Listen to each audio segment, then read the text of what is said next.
Assalamualaikum warahmatullahi wabarakatuh. Perkenalkan, nama saya Abdullah Muhammad Al-Kamal. Saya dari kelompok 12 dan ingin menjelaskan tentang Baitul Mal wa Tanwil.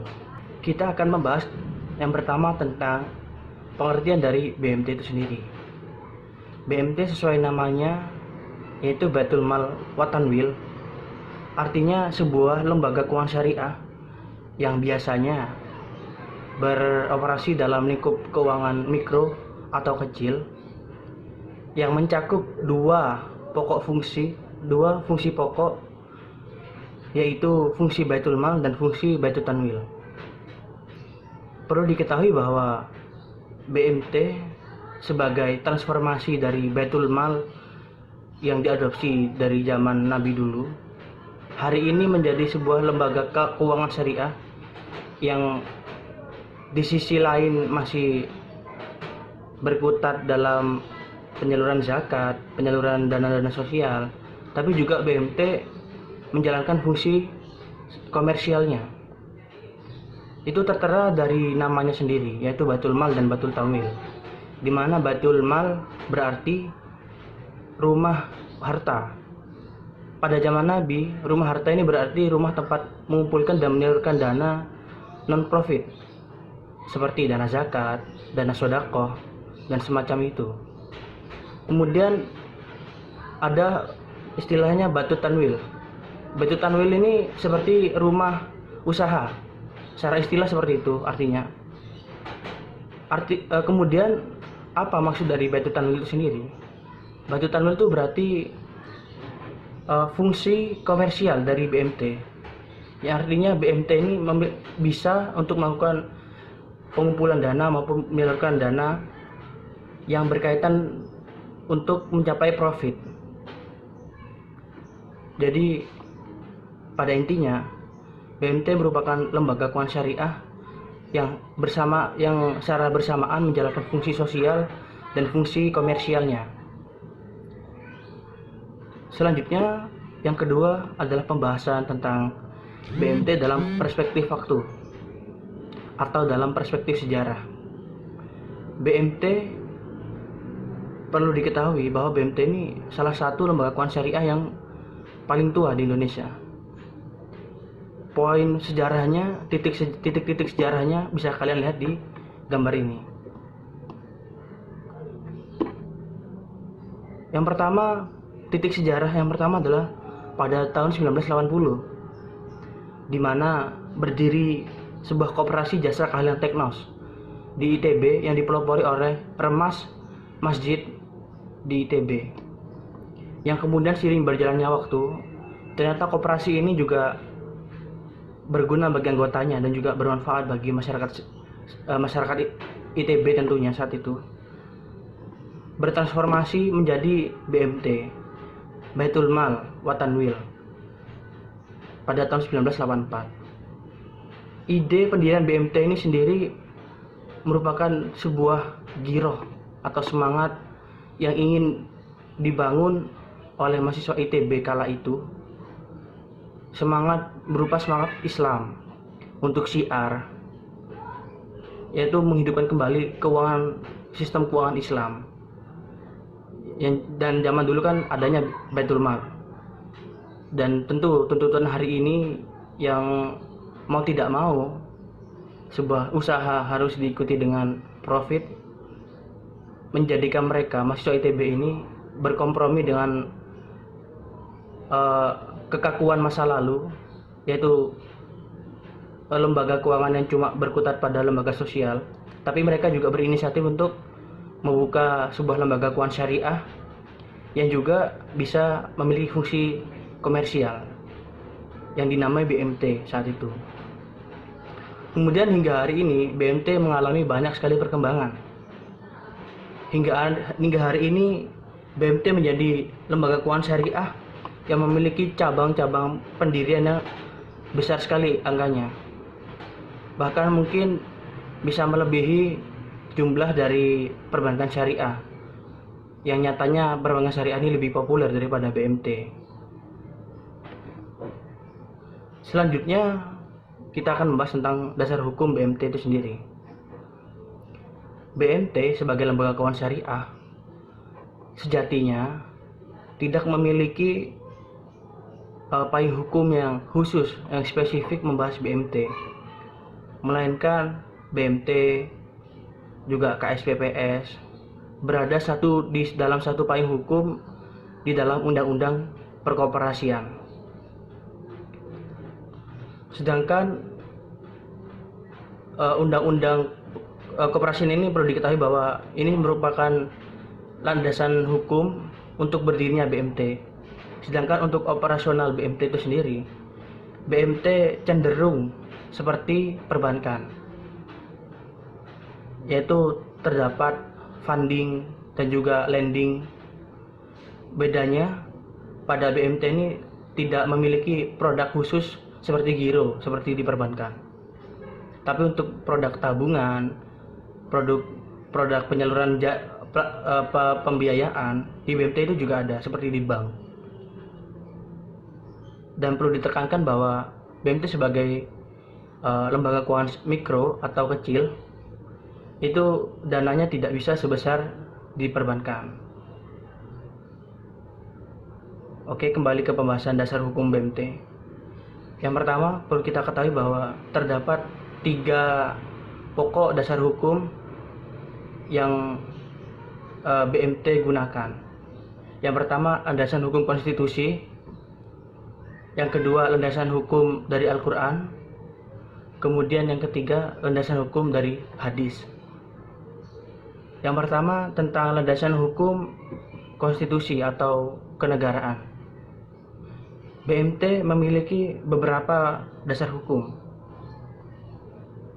Namun saya akan menjelaskan kali ini 4 contoh landasan hukum konstitusi terlebih dahulu. Untuk lengkapnya silakan kalian bisa melihat di makalah kami. Yang pertama, landasan hukum konstitusi yaitu Undang-Undang Nomor 25 Tahun 1992 tentang koperasi. Ini merupakan undang-undang utama dalam landasan hukum pendirian BMT.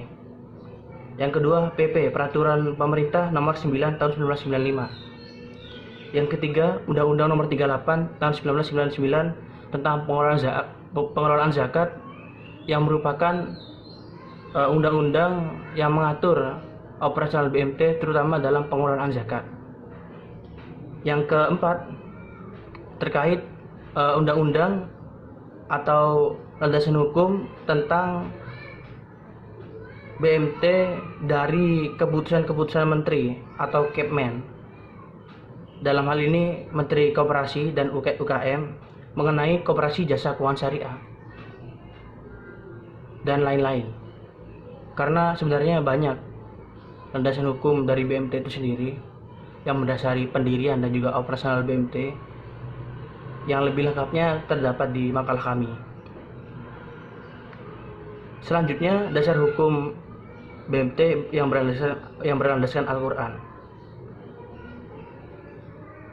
Ayat Quran yang menjadi dasar BMT yaitu pada surat Al-Baqarah ayat 261, di mana pada maknanya atau artinya yaitu perumpamaan dalam kurung nafkah yang dikeluarkan oleh orang-orang yang menafkahkan hartanya di jalan Allah adalah serupa dengan sebutir benih yang menumbuhkan 7 butir, dan pada tiap-tiap butir 100 biji.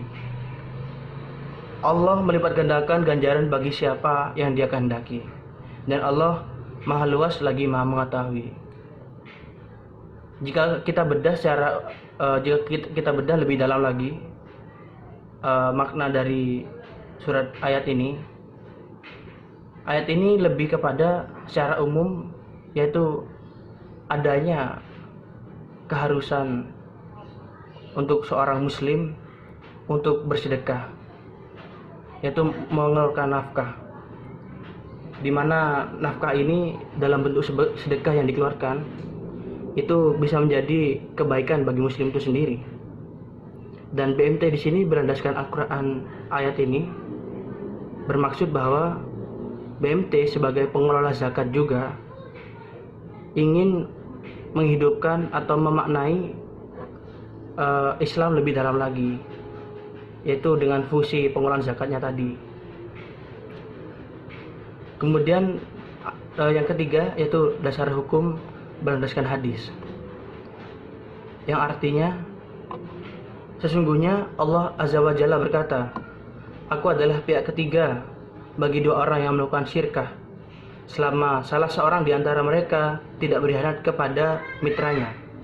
Apabila di antara mereka ada yang berkhianat, maka aku akan keluar dari mereka, dalam kurung tidak melindungi." Artinya pada hadis ini jelas bahwa dalam bersyirkah Allah pun menunjukkan bahwa dibutuhkan penengah, di mana di sini diistilahkan bahwa Allah yang menangani sendiri. Tapi untuk lebih jelasnya kita agak akan bahas tentang Allahnya. Yang kita bahas adalah tentang pihak ketiga yang di sini yang disebutkan di sini.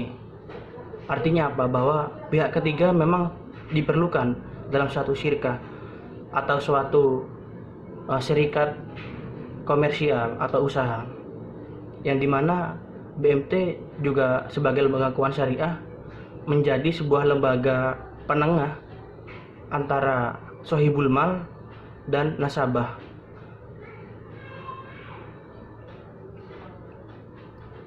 Kemudian saya juga akan menjelaskan tentang peran, fungsi, dan tujuan BMT.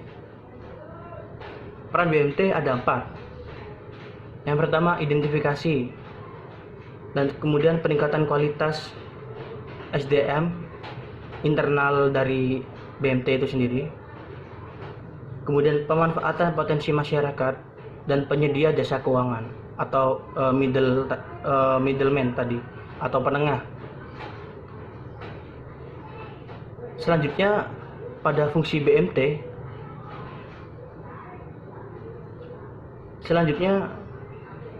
secara lebih jelas bahwa peran identifikasi dalam BMT artinya identifikasi, mobilisasi, atur, dorong, atau manajemen pengembangan potensi dan kemampuan potensi ekonomi anggota, kelompok anggota muamalah dan wilayah kerjanya.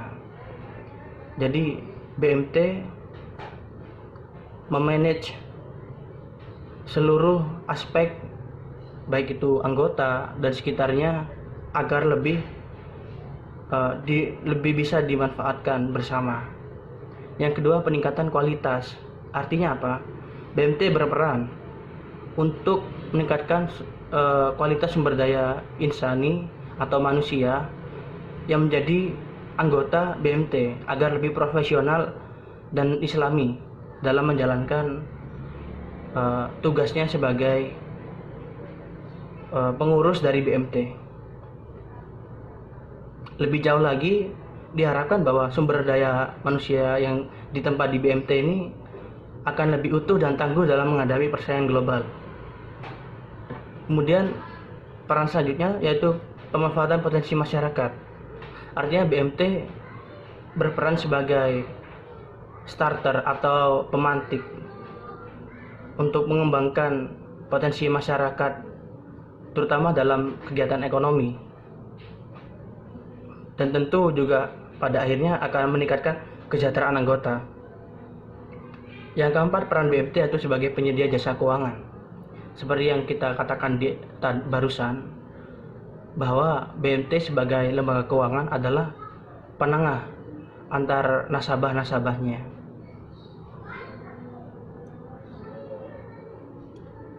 Kemudian sebagai fungsi BMT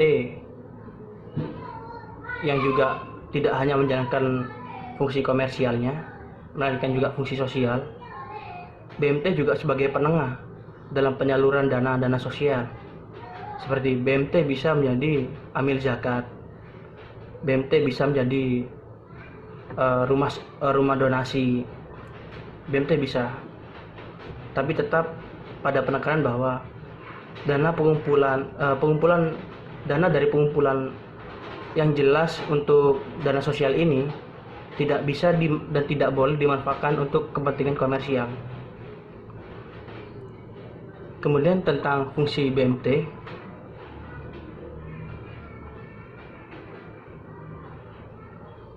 fungsi BMT ini hampir sama dengan peran tadi. Bedanya di fungsi BMT ini, BMT lebih kepada fungsi pertama dari BMT ialah fungsi meningkatkan kualitas SDM bagi para anggota, pengurus, dan pengelola agar lebih profesional, seperti di peran tadi ya. Kemudian fungsi BMT juga, BMT harus mengorganisasi dan mengelola dana, baik dana anggota maupun nasabah, sehingga dana yang ada dapat dimanfaatkan secara optimal, baik itu dana komersial untuk tujuan komersial atau merupakan dana sosial. Selanjutnya, BMT mengembangkan kesempatan kerja untuk masyarakat. Ini fungsi yang paling besar untuk bagi BMT untuk masyarakat. Selanjutnya, BMT berfungsi untuk mengukuhkan dan meningkatkan kualitas usaha beserta produk-produk anggota. Yang kelima, memperkuat dan meningkatkan kualitas lembaga-lembaga ekonomi, sosial, dan masyarakat. Terakhir, yang terakhir kita akan bahas tentang tujuan BMT.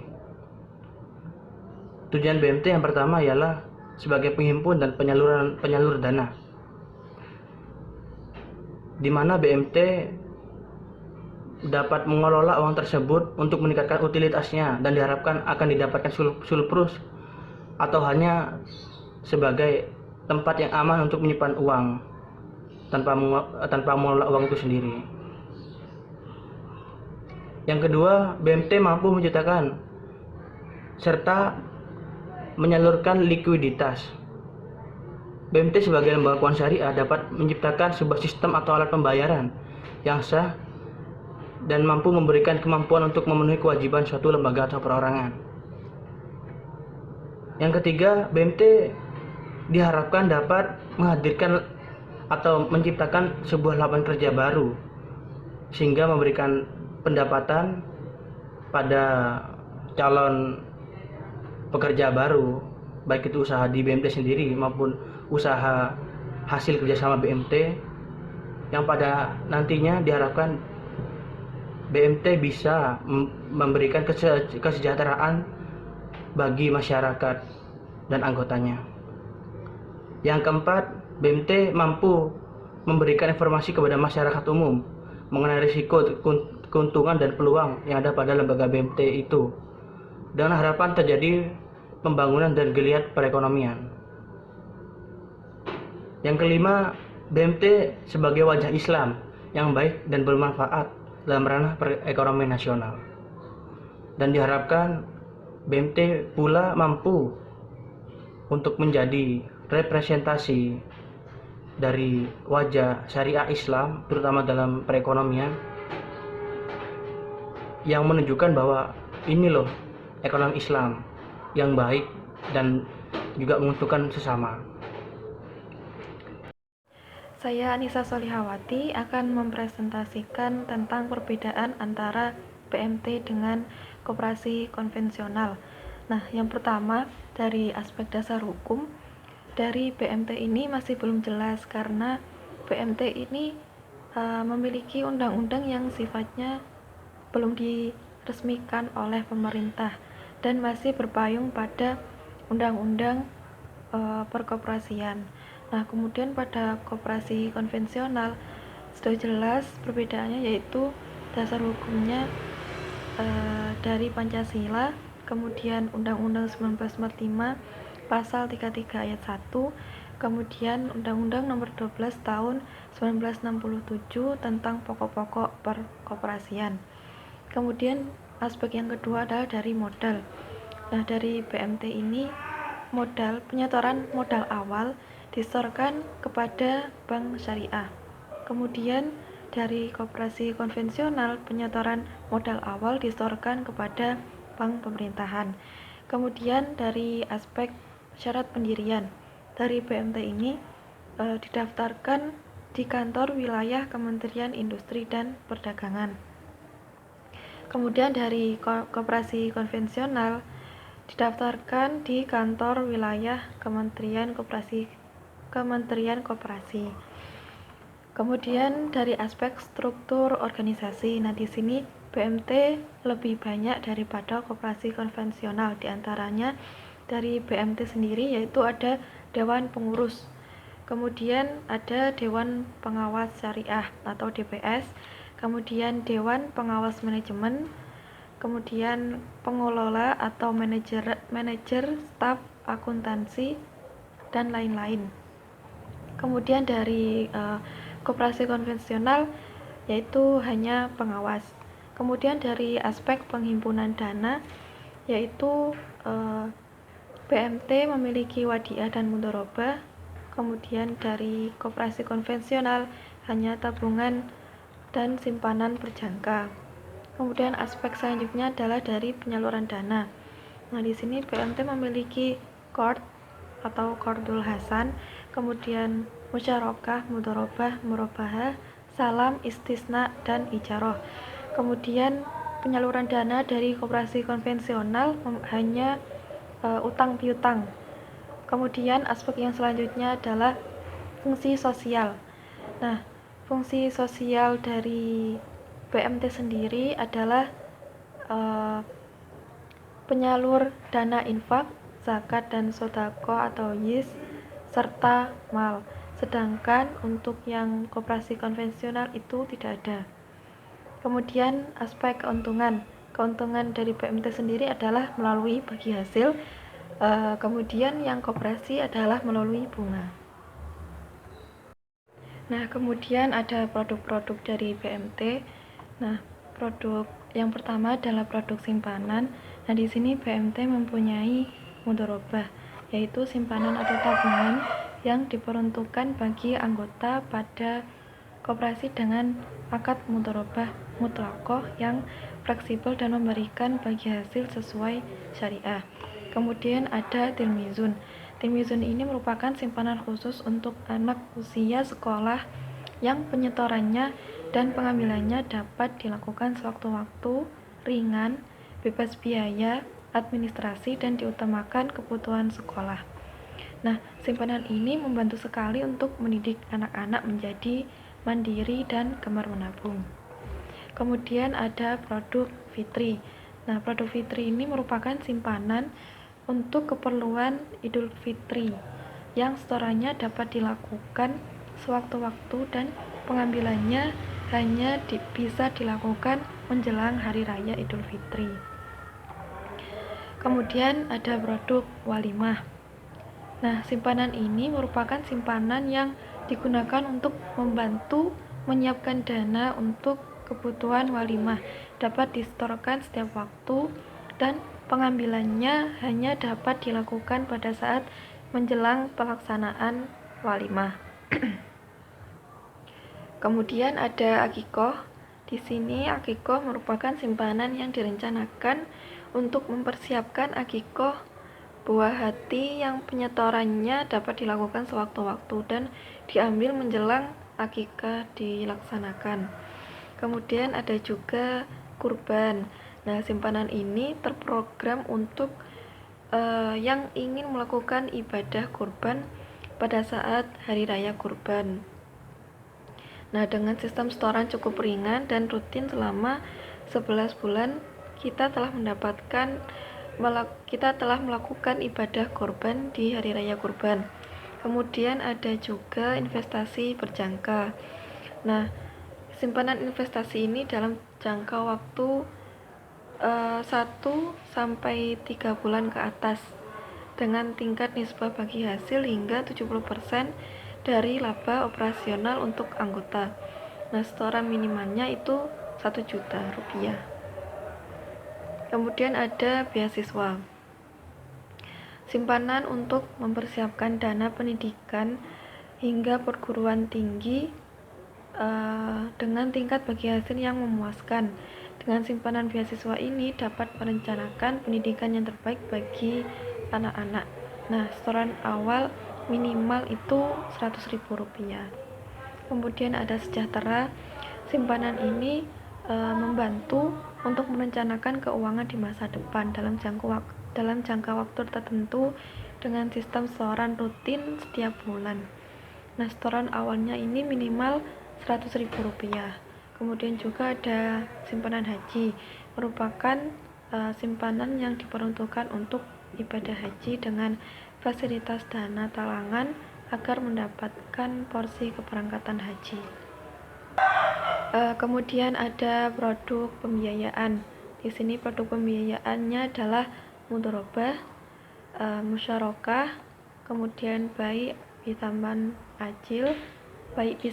ajil, yang merupakan akad transaksi penjualan barang dengan menyatakan harga perolehan dan keuntungan atau margin yang disepakati oleh pihak penjual atau koperasi dengan pembeli atau anggota, dan atas transaksi jual beli tersebut yang mewajibkan anggota untuk melunasi kewajibannya sesuai dengan jangka waktu tertentu, disertai dengan pembiayaan imbalan berupa margin keuntungan yang disepakati di muka sesuai akad.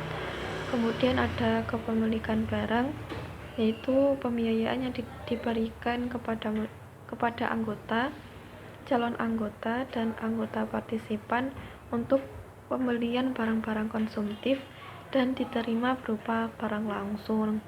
Kemudian ada produk ijaroh, kemudian qardul hasan.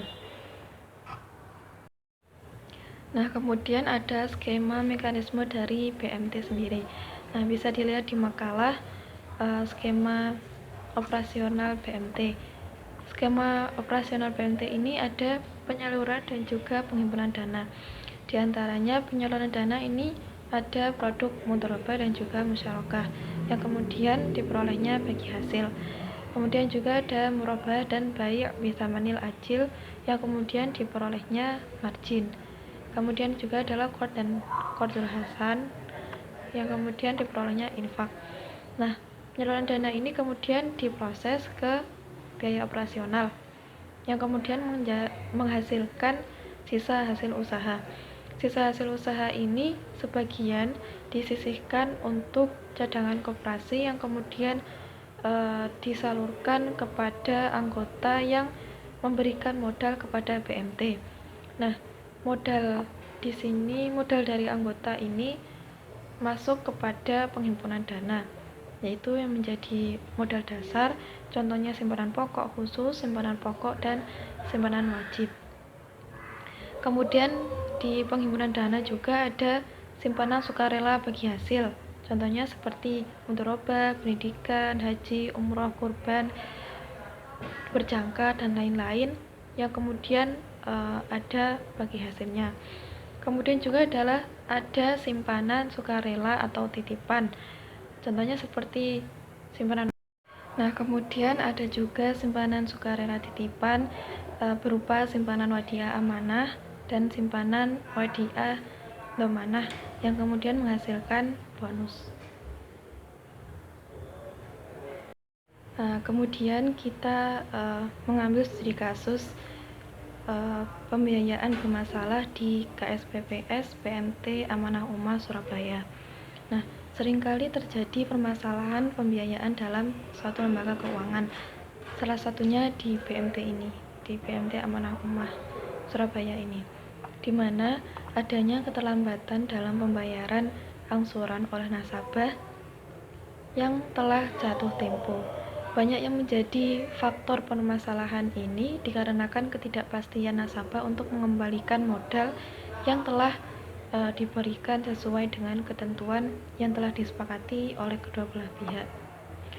Nah, hal ini merupakan permasalahan general bagi lembaga keuangan bank maupun non-bank.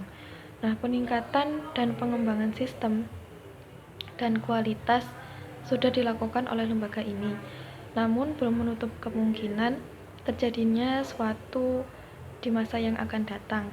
Pembiayaan bermasalah bisa saja terjadi akibat ketidakpastian dari nasabah maupun yang akan terjadi di masa yang akan datang, seperti perubahan kebijakan pemerintah, kemudian terjadinya resesi ekonomi, kemudian era revolusi industri dan globalisasi yang semakin meningkat, dan mungkin juga terjadinya bencana alam.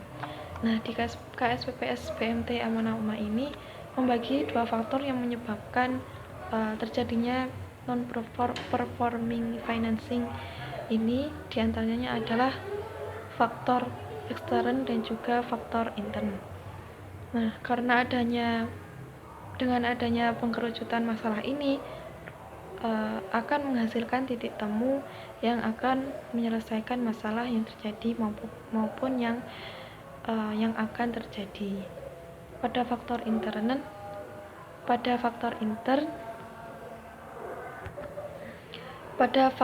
intern berasal dari pihak KSPPS BMT Amanah Ummah sendiri, seperti kurangnya pemahaman analisa pembiayaan, kemudian evaluasi tidak dilakukan secara rutin, kemudian kurang ketelitian pada perhitungan modal, dan lain-lain yang berasal dari BMT ini sendiri. Kemudian yang faktor ekstern, kemudian pada faktor ekstern disebabkan oleh pribadi dari nasabah, yaitu mengalami kebangkrutan dalam usahanya dan juga dikarenakan faktor lingkungan yang bisa terjadi karena alam maupun pemerintahan. Nah, untuk mencegah dan menanggulangi permasalahan pembiayaan ini, BMT Amanah Ummah mengambil langkah awal dengan terus melakukan pemantauan terhadap perkembangan usaha nasabah, perkembangan pasar, kemudian keuangan nasabah sampai akhir pelunasan. Nah, kemudian melakukan identifikasi terhadap nasabah yang mengalami pembiayaan bermasalah dengan memberikan surat penagihan dan pemanggilan. Selain itu juga, BMT ini membuat revitalisasi pembiayaan agar nasabah dapat menyelesaikan kewajibannya yang terdiri dari rescheduling, yaitu penjadwalan ulang, dan reconditioning atau persyaratan ulang, dan restructuring, yaitu penataan ulang. Nah, strategi ini termasuk upaya KSPPS BMT Amanah Ummah untuk memperbaiki posisi pembiayaan dan keadaan uang usaha nasabah dengan mengatur ulang pembiayaan tersebut. Selain itu juga, jika nasabah masih mengalami masalah dalam pembiayaan ini, maka BMT akan melakukan penyitaan jaminan di mana nasabah sudah tidak melaksanakan kewajiban pembiayaan dengan alasan yang tidak logis. Hal ini terjadi jika pihak nasabah tidak melunasi pembayaran dan menunggak sampai 3 bulan. Nah, sekian dari presentasi kelompok 12, kurang lebihnya mohon maaf. Wassalamualaikum warahmatullahi wabarakatuh.